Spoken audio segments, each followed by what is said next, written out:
अच्छे मियाँ के जाने के बाद मैं उन्हीं के बारे में सोचता रहा। वो अजीब मस्त मौला किस्म के आदमी थे। गो कि मैं उन्हीं की वजह से मुसीबत में फंसा था, मगर अपना काम निकल जाने के बाद कौन किसी का ख्याल करता है। उनकी जगह कोई और होता तो ये मालूम होते ही कि मैं भारतीय पुलिस और रॉ को मतलूब हूँ, फौरन पीछे हट जाता। उन्होंने गुज़श्ता 2 रोज से मुझे अपने घर में छुपा रखा था। इलाहाबाद की पुलिस कुत्तों की तरह मेरी बू सूंघती फिर रही थी। इलाहाबाद का ये कस्बा कटारी, जहाँ उस वक्त मैं मौजूद था, मुसलमानों का गढ़ था। इस कस्बे की 90% आबादी मुसलमान थी। कस्बे के कुछ ही लोग खुशहाल थे। अचानक दरवाजा खुला और अच्छे मियाँ अंदर आ गए। उनके साथ दराज कद और मजबूत हाथ पैरों का एक नौजवान भी था। उस नौजवान की उम्र 25 साल के लगभग होगी। कुशादा पेशानी और घने स्याह बालों वाला वो सुर्खो सफेद लड़का मुझे पहली ही नजर में अच्छा लगा। उसकी आंखों में जहानत की चमक थी। अच्छे मियाँ ने आगे बढ़कर कहा, सिकंदर, ये हमारे दोस्त एहसान हैं। इनकी आमद इस वक्त गोया ताईद गैबी है। फिर वो एहसान से मुखातिब हुए बोले, ये हैं सिकंदर साहब जिनका मैंने तस्करा किया था। एहसान ने आगे बढ़कर निहायत गर्म जोशी के साथ मुझसे मुसाफा किया और बोला, मैं गायबाना तौर पर तो इनसे वाकिफ हूँ। इन्होंने तो 2 ही दिन में इतनी शोहरत कमा ली जो हम बरसों में न कमा पाए। मैंने हंसकर कहा, इसे आप शोहरत कहते हैं? बदनामी कहिए, बदनामी। आपने पढ़ा नहीं यहाँ का प्रेस मुझे क्या कह रहा है? वो बोला, जिस मुसलमान को यहाँ का प्रेस बुरा कहे वो ही तो असल में अच्छा आदमी होता है। फिर वो जरा तवक्कुफ के बाद बोला, मेरा ख्याल है इस बंद खुरे में रहते रहते आप भी बोर हो गए होंगे। मैं आज रात आपको यहाँ से निकाल लूंगा। मैंने कहा, मैंने अच्छे भाई से भी कहा है और आपसे भी कहूंगा कि खामखा मेरी वजह से मुसीबत में न पड़ें। मेरा क्या है, मैं किसी भी तरफ निकल जाऊंगा। एहसान ने पुरएतमाद लहजे में कहा, नहीं सिकंदर साहब, ऐसा कैसे हो सकता है? हम लोग यहाँ अकलियत में जरूर हैं, मगर अभी इतने बेबस नहीं हुए कि अपने मेहमानों की हिफाजत भी न कर सकें। आप बस तैयार रहिएगा। आज रात में किसी भी वक्त मैं आपको यहाँ से ले जाऊंगा। वो उठ खड़ा हुआ और दरवाजे की तरफ बढ़ते हुए अच्छे मियाँ से बोला, बस आपको चंद घंटे मजीद सिकंदर साहब की हिफाजत करना पड़ेगी।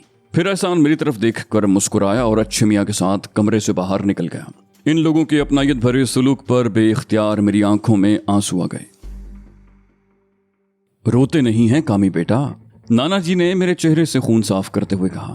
तू मलिकों की औलाद है बेटा, तेरी आंखों में आइंदा आंसू ना आए। अम्मा ने मुंह बनाकर कहा, मलिकों की औलाद? मलिक इसे अपनी औलाद कब मानते हैं बाबा? नाना जी बोले, उनके न मानने से क्या खून का रिश्ता बदल जाएगा? फिर मुझसे बोले, चल बेटा तू तांगे में बैठ। मैं उचक कर तांगे में नाना जी के साथ बैठ गया। अम्मा पिछली सीट पर बैठ गईं। घोड़ा नाना जी के एक इशारे पर चलने लगा। उस वक्त हल्का हल्का अंधेरा फैल चुका था और गांव के बेशतर घरों में चिराग रोशन हो गए थे। नाना जी का गांव वहां से 4-5 मील दूर था। वो इलाका भी दादा जान की जागीर में था। हम गांव की हुदूद से बाहर निकले तो अच्छा खासा अंधेरा फैल चुका था।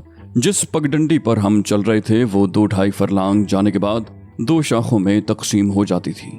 वहां से एक रास्ता नाना जी के गांव की तरफ जाता था, दूसरा बड़े कस्बे की तरफ। 2 शाखे पर पहुंचकर नाना जी ने तांगे का रुख बड़े कस्बे की तरफ मोड़ा तो अम्मा चौंक कर बोली, उधर कहाँ जा रहे हो बाबा? गांव का रास्ता तो ये है। नाना जी ने कहा, मेरी यादाश्त अभी इतनी खराब नहीं हुई है। मैं भला अपने गांव का रास्ता भूल सकता हूँ कुलसूम? मैं इन्हीं रास्तों पर चलते चलते जवान से बूढ़ा हो गया हूँ। अम्मा ने पूछा, फिर उस तरफ कहाँ जा रहे हो बाबा? मैं हैरत से नाना जी को देख रहा था कि जानते बूझते वो गलत रास्ते पर क्यों जा रहे हैं। वो बोले, हम गाँव नहीं जा रहे कुलसूम। माँ ने उलझन से कहा, मगर क्यों बाबा? नाना जी ने कहा, मैंने मलिक उस्मान और उसके बेटों की बातें सुन ली थी। वो लोग कामी की जान लेना चाहते हैं। अम्मा के गले से बमुश्किल आवाज निकली, क्यों? नाना जी अफसुर्दगी से बोले, तू भी बहुत भोली है कुलसूम।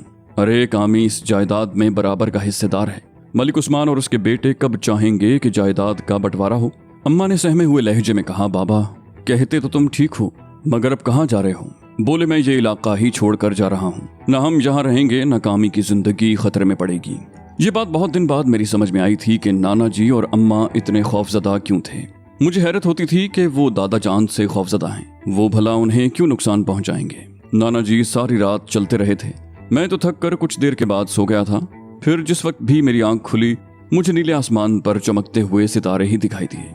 अगली सुबह हम एक छोटे से गांव में पहुंचे थे। तांगों के हिचकोलों से तो मैं बुरी तरह थक गया था। मेरा ख्याल था कि हम उसी गांव में रहेंगे। नाना जी हमें तांगे ही में छोड़कर कहीं गए थे। फिर तांगे से उतार कर उन्होंने हमें एक घर में भेज दिया। वो घर मुझे जरा पसंद ना आया। वहाँ 2 बच्चे थे, एक लड़का और एक लड़की। लड़का तकरीबन मेरे ही बराबर था, लड़की उससे कुछ छोटी थी। उन दोनों ने निहायत गंदे कपड़े पहन रखे थे और मुझे देखकर मुसलसल खी खी करके हंस रहे थे। वहाँ एक औरत भी थी। फिर नाना जी बूढ़े से एक आदमी के साथ अंदर दाखिल हुए। उनकी बातों से मुझे कुछ अंदाजा न हो सका कि वो क्या बातें कर रहे हैं। इतना जरूर मालूम हो गया कि वो बूढ़ा आदमी नाना जी का कोई पुराना दोस्त है। वो नाना जी का नाम ले रहा था और गांव में नाना जी के दोस्त ही उनका नाम लिया करते थे। नाना जी के दोस्त ने कहा, मैं ये कह रहा हूँ खैर मोहम्मद के तू यहाँ भी महफूज नहीं है। मलिक साहब के आदमी यहाँ भी आ सकते हैं। नाना जी ने कहा, मैं यहाँ हमेशा के लिए रहने नहीं आया, तू बस मेरा घोड़ा तांगा बिकवा दे, कुछ पैसे हाथ आए तो मैं लाहौर या गुजरात की तरफ निकल जाऊंगा। मैंने जल्दी से कहा, नहीं नाना जी, ये घोड़ा मत बेचें। नाना जी ने जल्दी से कहा, बेटा हम बड़े शहर की तरफ जा रहे हैं, वहां तांगे नहीं चलते। ये तो मुझे बाद में मालूम हुआ कि नाना जी ने मुझे बहलाने के लिए झूठ बोला था। इतने में एक आदमी भागता हुआ अंदर आया और वहशतज़दा से लहजे में बोला, चाचा जी, जीप में कुछ बंदे आए हैं, वो चाचा खैर मोहम्मद को पूछ रहे हैं। नाना जी घबरा कर खड़े हो गए। बोले, फिर तूने क्या कहा? वो बोला, मैंने उसे कह दिया कि मैंने किसी खैर मोहम्मद को नहीं देखा, वो अब दूसरे लोगों से पूछगिछ कर रहे हैं। अम्मा ने घबरा कर पूछा, बाबा आपका घोड़ा और तांगा कहाँ है? वो बोले, घोड़ा तो मैंने फजलदीन के बाड़े में बांध दिया था। फिर कुछ सोच कर बोले, कुलसूम बेटा तू कामी को लेकर यहाँ से चली जा। नाना जी के दोस्त झुंझुला कर बोले, बेवकूफ़ी की बातें मत करो खैर मोहम्मद, कुलसूम इसे लेकर कहाँ जाएगी? तुम घबराओ मत, अल्लाह खैर करेगा। फिर वो जरा तवक्कुफ के बाद बोला, तुम लोग पिछले दरवाजे से नूर मोहम्मद के घर चले जाओ। मलिक सुल्तान के आदमियों ने अगर किसी से पूछा भी तो वो यही बताएगा कि तांगे वाला करामत के घर आया है। मैं उनसे कह दूंगा कि वो लोग 2 घंटे पहले आए जरूर थे मगर फौरन ही यहाँ से निकल गए। जाओ, तुम चले जाओ, सकीना तुम्हें नूर मोहम्मद के घर ले जाएगी। सकीना उस औरत का नाम था जो कुछ देर पहले अम्मा से हंस हंस कर बातें कर रही थी। अचानक अजान की आवाज गूंजने लगी।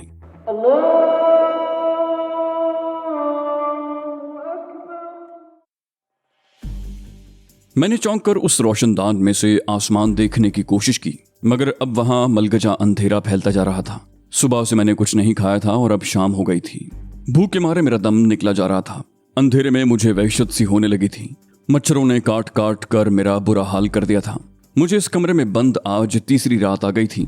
मैं अंधेरे में बैठा आंखें फाड़ता रहा। तारीकी में इंसान और कर भी क्या सकता है।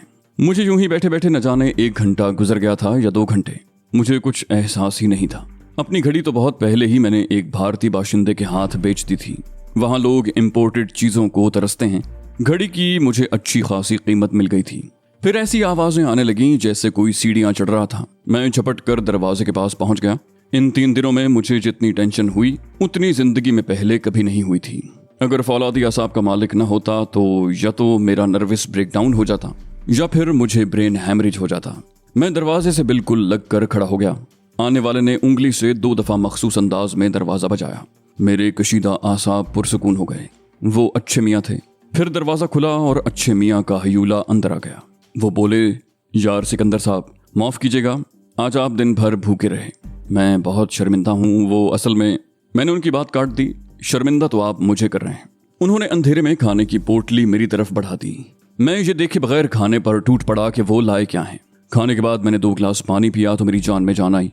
अच्छे मियाँ चौंक कर बोले, ओह मैं तो भूल ही गया था, आज सुबह से आप रफ़ाए हाजत के लिए भी नहीं गए, अगर ज़रूरत महसूस कर रहे हो तो अभी आप। मैंने कहा, जी नहीं अच्छे भाई। वो बोले, हाँ वो एहसान इशा के बाद आएगा, आप सो मत जाइएगा। मैंने सिर्फ इतना कहा, जी बहुत बेहतर। इतने खौफनाक और जहरीले किस्म के मच्छर आसानी से सोने कब देते हैं। मैं तो जब नींद से बिल्कुल ही निढाल हो जाता था तो वो बेसुध हो जाता। अच्छे मियाँ मुझे खाना खिलाकर फौरन ही वहां से चले गए। मैं फिर अंधेरे में आंखें फाड़ने को तन्हा रह गया। अभी इशा में काफी देर थी। फिर क्या जरूरी था कि एहसान इशा के फौरन बाद ही आ जाता। उसने इशा के बाद आने को कहा था और इशा के बाद फजर तक का वक्त होता है। पहले मैंने सोचा कि थैले में से अपनी जीन्स और जैकेट निकाल कर पहन लूं, फिर खुद ही इस ख्याल को मुस्तरद कर दिया। मेरी जीन्स और जैकेट भी इम्पोर्टेड थी और जॉगर्स भी। इन कपड़ों में तो खामखा मैं नुमाया हो जाता। अच्छे मियाँ ने मुझे पाजामा, कुर्ता और वॉस्कट दे दी थी। पैरों में कोलापुरी की चप्पलें थीं। मैंने अंधेरे में ही अपना लिबास दुरुस्त किया, अपने जिस्म को अच्छी तरह झाड़ा कि कहीं पराल का कोई तिनका कपड़ों में अटका न रह जाए। हाथों से बाल संवारे और तैयार होकर बैठ गया। मैंने टटोल टटोल कर अपनी चीजें थैले में रखी। कपड़े के उस थैले में कपड़ों के 2 जोड़े जॉगर्स, कुछ सादा कागज, एक बॉल पॉइंट, एक छोटी टॉर्च जिसमें बैटरी सेल नहीं थे, नेल कटर, रस्सी का एक लच्छा, चाबियां, एक जाली ड्राइविंग लाइसेंस जो मैंने 500 रुपए देकर एक एजेंट से हासिल किया था। ये सब चीजें मैंने टटोल कर देखी। फिर थैले का मुंह बांध कर उसे एक तरफ रख दिया। मैंने अपना कीमती शोल्डर बैग भी एक शख्स को बेच दिया था। अपने पास मैंने ऐसी कोई चीज़ नहीं रखी थी जो मुझे दूसरों में नुमाया करती। फिर इशा की अजान के बाद मुझे ज़्यादा देर इंतज़ार न करना पड़ा। सीढ़ियों पर किसी के कदमों की आहट उभरी, मगर इस दफ़ा मेरे आसाब कशीदा नहीं हुए। दरवाजे पर उंगली की मखसूस दस्तक सुनाई दी और दरवाज़ा बहुत आहिस्तगी से खुल गया। दूसरे ही लम्हे पहले अच्छे मियाँ, फिर एहसान और इकबाल अंदर आ गए। वो लोग चूंकि रोशनी में से आए थे, इसलिए चंद लम्हों तक अंधों की तरह खड़े रहे। फिर किसी ने एक बैटरी सेल वाली छोटी सी टॉर्च निकाल ली। उसकी महदूद रोशनी कमरे में इधर उधर रेंगने लगी। टॉर्च निकालने वाला एहसान था। उसने मुझसे कहा, सिकंदर साहब, आप टॉर्च लेकर अपनी मौजूदगी के तमाम शवाहिद यहाँ से मिटा दें। मैंने उसके हाथ से टॉर्च लेकर पराल के उस ढेर का मुआयना किया जिसे मैं अब तक बतौर बिस्तर इस्तेमाल कर रहा था। मैंने गद्दा और लिहाफ झाड़ कर तय किया। पराल यानी भूसे पर मेरा एक रुमाल पड़ा था। मैंने वो रुमाल उठाकर थैले में ठूंस लिया। फिर मुझे सिगरेट का एक खाली पैकेट नजर आया। जहां रहकर मैं सिगरेट पीने को भी तरस गया था। सिगरेट का खाली पैकेट उठाकर मैंने थैले में ठूंस लिया और एहसान से बोला, अब यहाँ कुछ नहीं है। एहसान ने कहा, 1 मिनट, और मेरे हाथ से टॉर्च लेकर फर्श का जायजा लेने लगा। फर्श पर जगह जगह सिगरेट के टोटे पड़े हुए थे। उन्हें देखकर मुझे अपनी बेपरवाही का एहसास हुआ। एहसान ने मुझे बुझे हुए टोटे, माचिस की अध जली तीलियां और खाली डिबिया उठाकर एक रुमाल में बांध ली। फिर इकबाल से बोला, सुबह से पहले काम ये करना कि इस कमरे को अच्छी तरह साफ कर देना। मुमकिन है कि सिगरेट का कोई और टुकड़ा भी यहाँ पड़ा हो। सिगरेट का कोई टुकड़ा यहाँ हरगिज मत छोड़ना। ये गैर मुल्की सिगरेट कटारी में कोई नहीं पीता। फिर वो मुझसे मुखातिब हुआ, बोला, आइए चलें। अच्छे मियाँ आगे बढ़कर मुझसे बगलगीर हो गए। बोले, सिकंदर साहब, अगर यहाँ किसी किस्म की कोई तकलीफ हुई हो तो माफ़ कर दीजिएगा। मैंने कहा, अच्छे मियाँ, आप मुझे मुसलसल शर्मिंदा कर रहे हैं। तकलीफ तो मेरी वजह से आपको हुई है। ये कहकर मैं इकबाल से बगलगीर हो गया। फिर अच्छे मियाँ ने इकबाल को नीचे भेज दिया कि जाकर देखो कोई गड़बड़ तो नहीं। फिर मैं और एहसान एक साथ नीचे उतरे। सर्दी से बचने के लिए एहसान ने मुझे एक गर्म चादर दे रखी थी। उस चादर का दोहरा फायदा था। उस चादर से मेरा चेहरा भी छुप गया था। दरवाजे पर अच्छे मियाँ एक मर्तबा फिर मुझसे बगलगीर हुए। फिर हम दोनों तेज तेज कदम उठाते गली उबूर करने लगे। गली के नुक्कड़ पर पुरानी सी एक एम्बेसडर खड़ी थी। एहसान ने उसका दरवाजा खोला और मुझे बैठने का इशारा किया। ड्राइविंग पर कोई पहले ही से मौजूद था। एहसान के बैठते ही एम्बेसडर तेज रफ्तारी से रवाना हो गई। कटारी की हुदूद से बाहर निकलते ही मुझे पुलिस की एक जीप दिखाई दी। वो सड़क के बीचों बीच खड़ी थी और इंस्पेक्टर हमारी गाड़ी को रोकने का इशारा कर रहा था। मेरा दिल उछल कर हलक में आ गया। मैंने बेबसी से इधर उधर देखा। एहसान ने मेरे शाने पर हाथ रख कर मुझे पुरसुकून होने का इशारा किया। ड्राइवर ने गाड़ी की रफ्तार सुस्त कर दी। जीप के नजदीक जाकर गाड़ी बिल्कुल रुक गई। ड्राइवर ने गर्दन बाहर निकाल कर इंस्पेक्टर से पूछा, क्या बात है इंस्पेक्टर साहब? इंस्पेक्टर ने वहां की मखसूस अक्खड़ लहजे में कहा, गाड़ी की तलाशी लेंगे, तुम सब लोगन नीचे आबो। मेरी आंखों के आगे अंधेरा छा गया। इलाहाबाद के हर पुलिस स्टेशन पर मेरा हुलिया मौजूद था। 3-4 दिन में मेरा कुछ शेव जरूर बढ़ गया था, मगर वो ऐसा नहीं था कि मेरी शक्ल पहचानी न जाती। मैंने देखा कि एहसान नीचे झुककर गाड़ी के फर्श से कुछ उठा रहा हूँ। ड्राइवर ने उतरने की कोशिश की तो एहसान गुर्रा कर बोला, बैठे रहो। इतनी देर में इंस्पेक्टर और 2 कांस्टेबल हमारी गाड़ी के नजदीक आ चुके थे। इंस्पेक्टर तहकीर आमेज लहजे में बोला, आप लोगों ने सुना नहीं मैंने क्या कहा है? एहसान ने गाड़ी का शीशा नीचे करते हुए कहा, हमने सुन लिया, मगर प्रॉब्लम क्या है? हम लोग जरा जल्दी में हैं। उजट सा एक कांस्टेबल हमारी तरफ राइफल तान कर बोला, नीचे आबो। इंस्पेक्टर के हाथ में भी रिवॉल्वर था। एहसान ने अचानक ड्राइवर से कहा, चलो ताहिर, और फुर्ती से कोई चीज मुंह तक ले जाकर इंस्पेक्टर की तरफ उछाल दी। गाड़ी जोरदार झटका लेकर आगे बढ़ी। उसके साथ ही एक धमाका हुआ और इंस्पेक्टर की चीख सुनाई दी। गाड़ी लम्हों में हवा से बातें करने लगी। मैंने घूम कर देखा, पुलिस की जीप हमारे ताकुब में थी। एहसान ने चीख कर कहा, अगले मोड़ से गाड़ी अंगारी की तरफ मोड़ लो।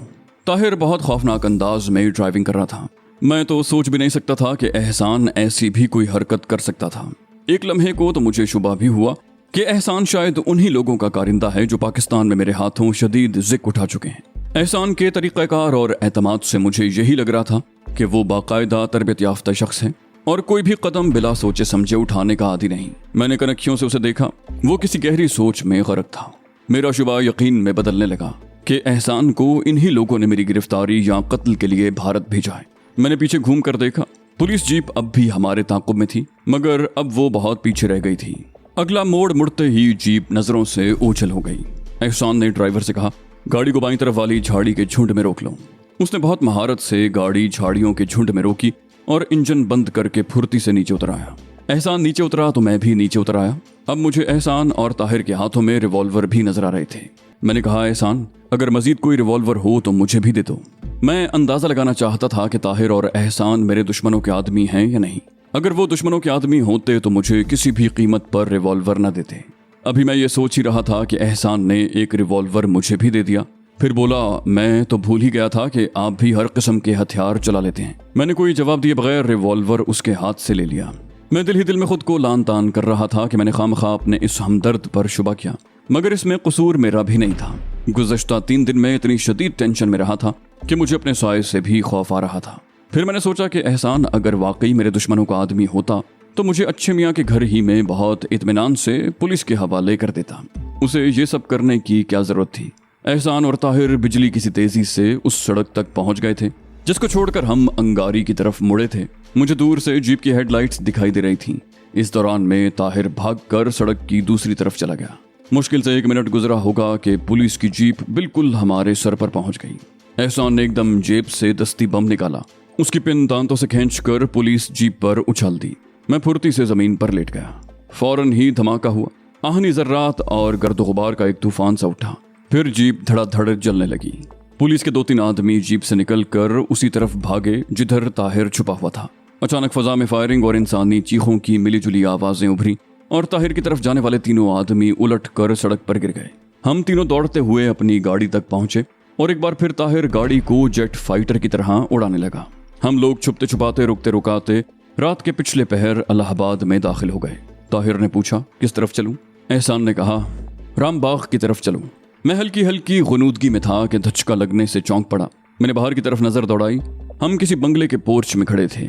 हमारे उतरते ही 2 आदमी लपक कर हमारी तरफ आए, मगर एहसान को देखते ही पीछे हट गए। एहसान ने उन आदमियों से पूछा, राम गोपाल बैठे हैं? उनमें से एक ने जल्दी से कहा, अभी कुछ देर पहले ही यहाँ से गए हैं। एहसान बोला, ठीक है, मैं सुबह उनसे मुलाकात कर लूंगा। ये कहकर वो मुझे लेकर बंगले के बरामदे में आ गया। कदम कदम पर मुझे हैरत के शदीद झटके लग रहे थे। मेरी समझ में नहीं आ रहा था कि मैं किन लोगों में फंस गया हूँ। अभी तक मैं समझ रहा था कि ये भारत के सरफिरे और जीदार मुसलमानों का कोई गिरोह है, मगर अभी एहसान ने किसी राम गोपाल का नाम लिया था। इसका मतलब तो यही था कि ये लोग मजहबी बुनियादों पर काम नहीं कर रहे। किस सोच में गुम हैं सिकंदर साहब? एहसान की आवाज ने मुझे चौंका दिया। फिर बोला, आइए मैं आपको कमरा दिखा दूं। फिर वो चौंक कर बोला, आपने अभी खाना तो नहीं खाया होगा? मैंने बेतकल्लुफी से कहा, खाना तो मैंने कटारी में ही खा लिया था। हाँ, अगर गर्मा गर्म कॉफी मिल जाए तो मजा आ जाए। एहसान ने हंसकर कहा, नो प्रॉब्लम, आप नहा धोकर जरा फ्रेश हो जाएं, मैं कॉफी लेकर आता हूँ। मैं नहा धोकर बाहर निकला तो कॉफी की भीनी भीनी मशहूर कुन महक ने मेरा इस्तकबाल किया। नहाने के बाद गर्मा गर्म कॉफी पी तो ऐसा लगा जैसे कॉफी के हर घूंट के साथ मेरी तवानाई बढ़ रही हो। सेंटर टेबल पर उसी गैर मुल्की ब्रांड का सिगरेट पड़ा था जो उन दिनों मैं पी रहा था। मैं सिगरेट सुलगाकर एहसान की तरफ मुतवज्जे हुआ। कहा, मिस्टर एहसान, आप मेरे चंद सवालात के जवाब देना पसंद करेंगे? एहसान ने कहा, जी हाँ, क्यों नहीं। फिर हंसकर बोला, मैं जानता हूँ आप मुझसे क्या पूछेंगे, बहरहाल आप पूछिए। मैंने कहा, आपका ताल्लुक किस तंजीम, किस गिरोह से है? वो बोला, मेरा ताल्लुक ऐसी तंजीम से है जिसका नाम भी बहुत मुश्किल है। मैंने हैरत से पूछा, ऐसी क्या बात है उसके नाम में? वो बोला, उस तंजीम का नाम है दलित अल्पसंख्यक स्वरक्षा संघ। मैं हैरत भरे अंदाज में एहसान को देख रहा था कि कहीं वो कोई मजाक तो नहीं कर रहा, मगर वो बिल्कुल संजीदा था। एहसान ने हंसकर कहा, इतने हैरान मत हो, ये तंजीम शूदरों और मुसलमानों की मुश्तरका तंजीम है। दलित मतलब है अछूत, शूदर, और अल्पसंख्यक का मतलब है मुसलमान, और सुरक्षा संघ का मतलब है हिफाजत। यानी इस तंजीम का मकसद है मुसलमानों और अछूतों की हिफाजत। उसने मुझे यूं समझाया जैसे क्लास टीचर अपने शागिर्दों को समझाते हैं। मैंने पूछा, आप तो मुसलमान हैं ना? एहसान मुस्कुराया, बोला, अल्हम्दुलिल्लाह। हाँ, अब बॉल आपके कोर्ट में है, आप भी तो बताइए कि आप यहाँ तक कैसे पहुँचे? मैंने कहा, मेरे हलक में गोला सा अटकने लगा। बीते हुए माहो साल जहन में गड़बड़ होकर रह गए और मैं एक ही जकंद में माजी में जा पहुंचा।